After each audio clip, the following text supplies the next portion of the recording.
వరంగల్ నియోజకవర్గం పబ్లిక్ ఈ వార్త మీ గురించే. ఇన్నొద్దులంటే లీడర్లు వచ్చిండ్రు, పోరను ముక్కు చిమిడి తుడిచిండ్రు, ఇస్త్రీలు కొట్టిండ్రు, ఇటుకలు మోసిండ్రు, క్రికెట్ ఆట ఆడిండ్రు. ఇక ఇవన్నీ ఆడికే మర్చిపోండ్రి. ఇన్నొద్దులు పనులు బంద్ చేసిన వాళ్ళు మళ్ళా ఆళ్ళ పనులు చేసుకపోండ్రి.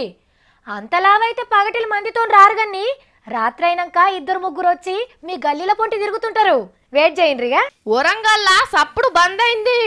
మైకులిప్పి దుకాన్లో పెట్టిండ్రు, జెండాలు కాగితాలు అన్ని ఉడవీకిండ్రు. రోడ్లన్నీ మళ్ళీ ఎప్పట్లెక్కనే అయినాయి.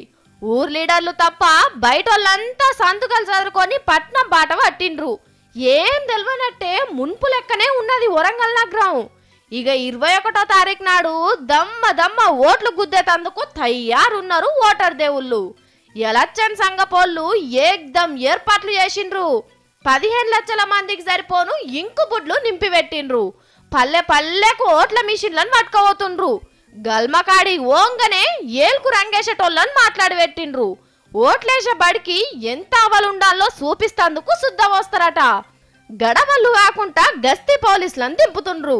ఇక శనివారం నాడు పొద్దుగాల 7 గంటల సంధి పొద్దుముకే ముంగట 5 గంటల దాకా ఓట్లు వేయొచ్చునట. ఫస్ట్ ఓటేసిన వాళ్ళ చేతుల పువ్వులు పెడతారట ఆఫీసర్లు.